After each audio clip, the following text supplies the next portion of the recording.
पैसा मिंचत अमसुंग फजब युंगी अपाम्बा अꯩंगोंदा लेते हौजिकी मतमसिदा अैना ख्वाइदगी पामजबदी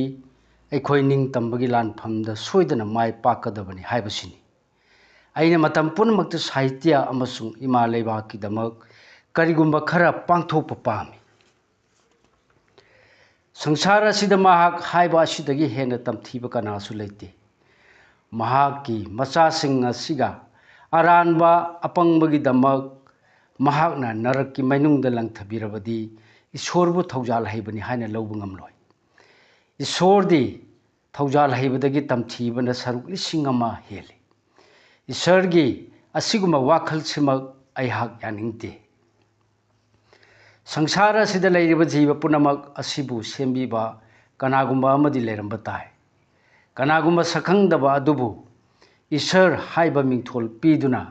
महाकपु पुनमक सिगी मपु ओइना लौरबदी मपा ओइबा माबु मचा ओइबा सिंगना निंगबा थुंगलक्त्रबा वारक्लबा खांगमदबा मैना चाकलक्लबा मतमदा ओइनजबा याय मपा ममागी मफमदा महाक असिबु सुक्लै लेते हायरबदी महाकपु कैदौंगैदसु अैखोइना पल्लम लोइदबनी ओइनजबनी प्रेमचंदसु महाकी मफमदा महाकना पामलबदी हाइदुना महाकना प्रेमचंद पैसा यामना तांदुना अफबा युमदा लैबा कार तोंगबा लन थुमदा मिहौबा पामलमदे मदुगी महुत्ता ngamjaba खरदंगता ओइरबसु साहित्य अमदी ममा लेबाकी सेवा तौबा पामलमी अवांगबा थाकी लाइरिक इदुना लाइरिक अदुना लाइरबा चंगजफम लेजद्रबा चाजबा फंगजद्रबा अमसुंग सेचबा फंगद्रबा प्रजासिंगबु लंबी अमा पीबा पामलमी असिगुंबा लंबीरोमदा येंगलबदी प्रेमचंद गोरकीगा चांगदमनबा याय गोरकीगी इमादा समाजवाद की अकनबा लालहौ अमा पुरकपगुम प्रेमचंदसु महाकी पुंसिगी खोंथांग खुदिंगदा समाजवाद की दर्शनबु थादोखिदे मी अमना मियाम अमगी मथक्ता मपु ओइबा महाकी मोट याउदे महाकना पामबदी मियाम अमगी फननबगीदमक मियाम अमना थौसिल थौरांग तौबनी लोइनबी शिवरानी देवीगा स्वराजगी वारी सानबा मतमदा रानीना मबुंगोदा हंखी स्वराज फंगलबा मफमदुदा नमथबीबा तुहत्पीबा लैरोइद्रा मबुंगोना खुमखी खर खरदी मफम खुदिमक्ता लै मखा अमुक ताखी अकनमना तोनबबु तुहत्पीबा हाइबसे मियोइबा पुंसिगी मरमचत ओइरा माले अदुमकपु रशियागुंबा लेबाक्तदी अचौबा इना खुनबसिंगबु तेमथोक्तुना हौजिक्ति लाइरबसिंग नुंगाइरे थाजबा अमदी थौना अमगा लोइनना असुमना पाउखुम असि तेंसिल्ली भारत वर्षदसु रुसियागुमना असिगुंबा समाजवाद असि चटपा याय वाफम असिगा मरी लैनना प्रेमचंदना हनस हाइना कौबा सेफोंग अमदा 1953 फेब्रुआरी थादा असुमना सोवियत रुसियादा लाइरिक हैबगी मिसिंग हेंगलकपगा लोइनना लाइरिक अमसुंग सेफोंग फोंगबदसु यामना हेंगलकली चही मंगागी ममांगदा 1948 सोवियत की लाइरिक फोंगफम सिंगना लाइरिक मिलियन 74 मखल मखल की विषय 10,000 दा फोंगी मार्क्सिम गोरकी की लाइरिक मसिंगतना मिलियन 2 फोंखरे सोल 1952 नवेंबर तांग 19 जागरण चेफोंग इबा वारोंदा असुमना पल्ली रुसियादा 5 स्मार्ट प्लान की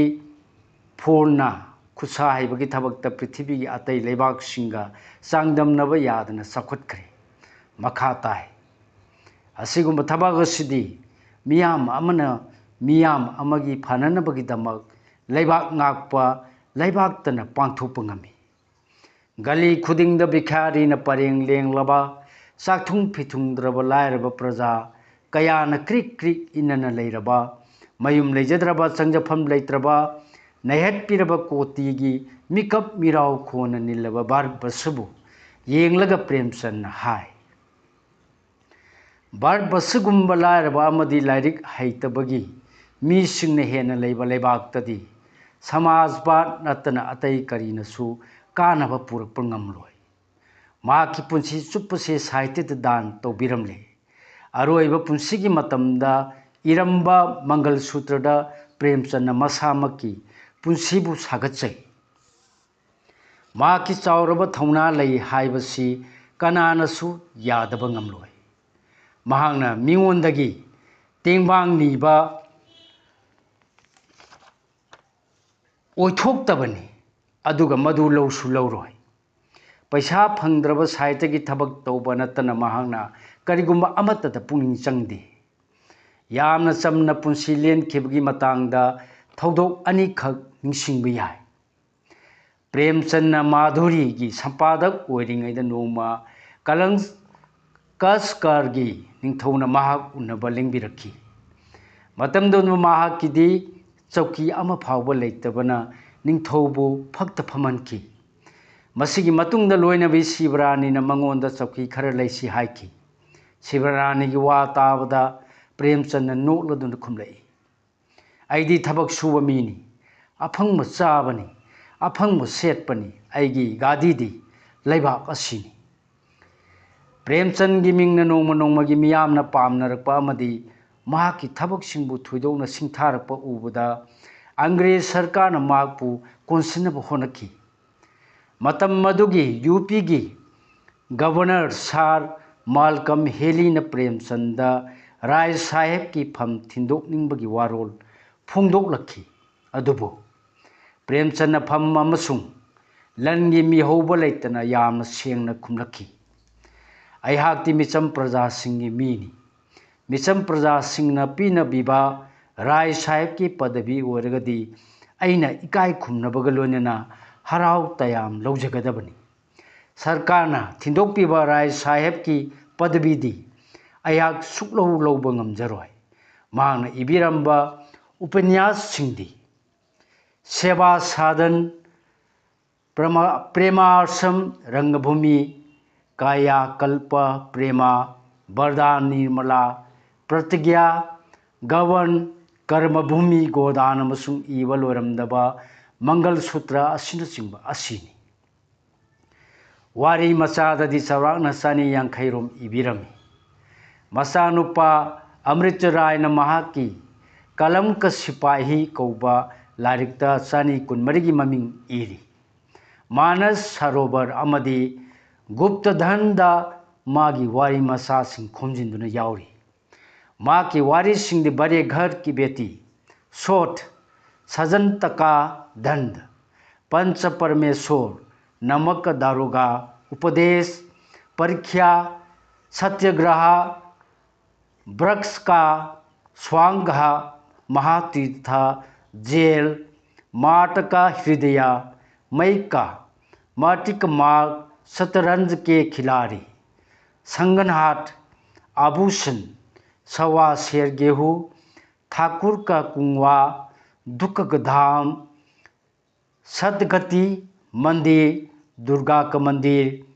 सफ़ेद खून बेश्या कफन बहिष्कार दहास निदर्शन कुसुम मीस पद्मा नरकमार्ग कायरा सच्चाई का उपहार सुहाग की सारी विचित्र होली होली का उपहार नाग पूजा पुष्य की रात विश्वास ममता कायना सेवमार्ग कैदी नशा दिल की रानी इतगाह मूर्तिधन बूढ़ी काकी